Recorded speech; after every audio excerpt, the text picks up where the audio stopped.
नमस्कार, मैं हूँ शशि। आज हम पढ़ेंगे अव्यय के बारे में। अव्यय क्या होते हैं? संस्कृत के वे शब्द जो सर्वदा एक जैसे रहते हैं, जिनमें विभक्ति, वचन तथा लिंग के आधार पर कोई भी परिवर्तन नहीं होता, उन्हें अव्यय कहते हैं। अव्यय में जिनके लिंग, वचन और विभक्ति में किसी प्रकार का कोई भी परिवर्तन नहीं होता है, वह अव्यय कहलाते हैं। अव्यय की परिभाषा एक श्लोक के माध्यम से समझाई गई है। सदृशम त्रिषु लिंगेषु सर्वासु च विभक्तेषु वचनेषु च सर्वेषु यन व्यति तद्व्ययम्। त्रिषु होता है तीनों, लिंगेषु होता है लिंगों में, सर्वासु में सभी, विभक्तिषु में विभक्तियों में, वचनेषु में वचनों में, कि ऐसे शब्द जिनका कभी व्यय नहीं होता, या तीनों लिंगों में, सभी वचनों में, सभी विभक्तियों में एक समान जो शब्द रहते हैं, उन्हें अव्यय कहते हैं। बच्चों, अब हम कुछ अव्यय शब्दों के हिंदी अर्थ को जानते हैं। जैसे तूष्णीम का अर्थ होता है चुपचाप, पूरा, पहले। धिक का मीनिंग होता है धिक्कार, ऊंच है, जोर से। सर्वत्र, सब जगह। यदा तदा, जब तब। यथा तथा, जैसा वैसा। यदि तहिर, यदि का मीनिंग यदि, तहिर का मीनिंग तो। अर्थ होता है विषय के आरंभ में लगाया जाता है या फिर इसके बाद में। बही, बही का मीनिंग होता है बाहर। वृथा का मीनिंग होता है बेकार। स्नेह स्नेह, धीरे धीरे। नीचे का मीनिंग होता है नीचे। यत्र तत्र, यत्र का मीनिंग जहाँ, यहाँ, और तत्र का मीनिंग वहाँ।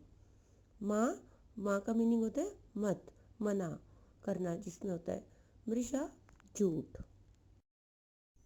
यावत तावत, यावत का मीनिंग जब तक और तावत का मीनिंग तब तक। अद्य, आज। हिरे मीन्स बीता हुआ कल, यानी कि यस्टरडे। अहर्निशम, दिन रात। कथम, कैसे। नूनम, निश्चय ही। तहिर, तो। कुतः, कहाँ से। श्वः, आने वाला कल, यानी कि टुमारो। परश्वः, परसों, मीन्स डे आफ्टर टुमारो।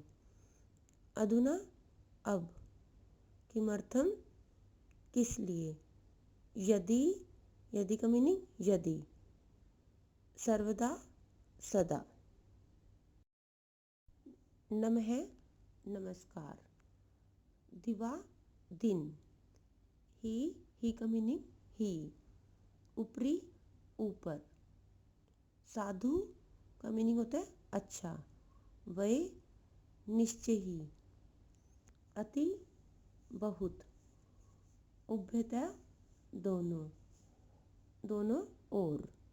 कति, कितने। सदा का मीनिंग होता है हमेशा। ऊंचे, ऊपर। खलु, निश्चय ही। कदा, कब। नक्तम, रात। अधः, नीचे। इति, ऐसा। सम्यक, अच्छी तरह। प्रति, की ओर। अतीव, अति, ज़्यादा। सहसा, अचानक। अनंतरम, बाद में। इदानीम, अब। ननु, निश्चय ही। मिथः, आपस में। शीघ्रम, जल्दी। बिना का मीनिंग होता है बिना। ना का मीनिंग होता है नहीं। किम का मीनिंग होता है क्या।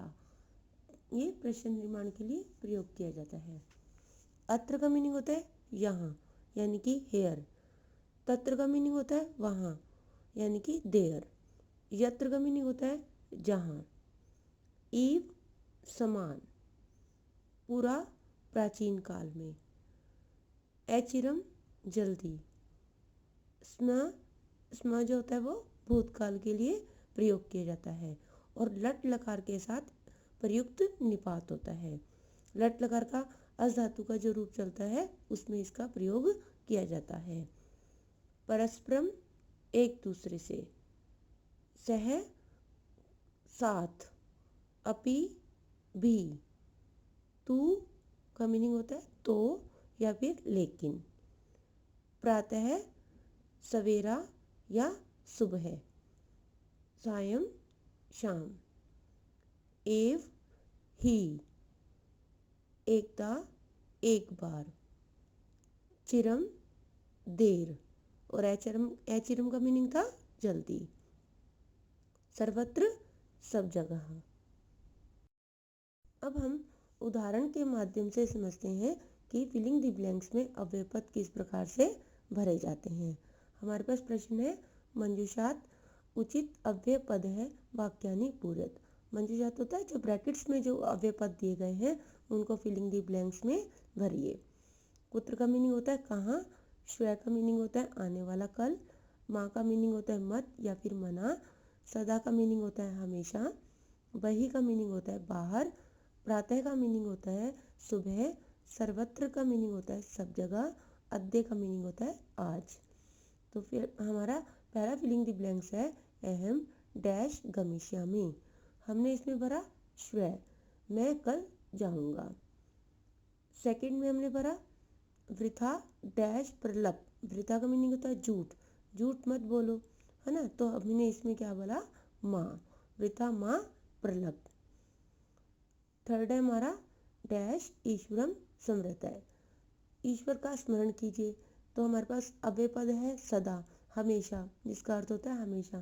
तो हमने यहाँ पर भरा सदा, हमेशा ईश्वर का स्मरण कीजिए। नेक्स्ट है हमारा त्वम डैश गच्छसि। इसमें हमने भरा कुत्र, त्वम कुत्र गच्छसि, तुम कहाँ गए थे। नेक्स्ट है नगरात डैश मंदिरम अस्ति। हमने इसमें भरा बही, नगर के बाहर मंदिर है। स डैश उत्तिष्ठति, वह, हमने इसमें भरा प्रातः, स प्रातः उत्तिष्ठति, वह सुबह उठता है। नेक्स्ट है ईश्वर है डैश अस्ति। हमने इसमें भरा सर्वत्र, ईश्वर सब जगह है। डैश रविवार है अस्ति। हमने इसमें अव्यय पद भरा अद्य, आज रविवार है। बच्चों, आज हमने पढ़ा अव्यय। अव्यय पद क्या होते हैं? अव्यय जिनके लिंग, वचन और विभक्ति में कोई भी परिवर्तन नहीं होता है, वह हमेशा एक से रहते हैं। और कुछ हमने हिंदी अव्यय पदों के हिंदी अर्थ जाने और उदाहरण के माध्यम से हमने अव्यय पद किस प्रकार से भरे जाते हैं यह जाने। आशा करती हूँ कि अब आपको अव्यय समझ में आ गए होंगे। अब आप इस वर्कशीट को करने का प्रयास कीजिएगा। धन्यवाद।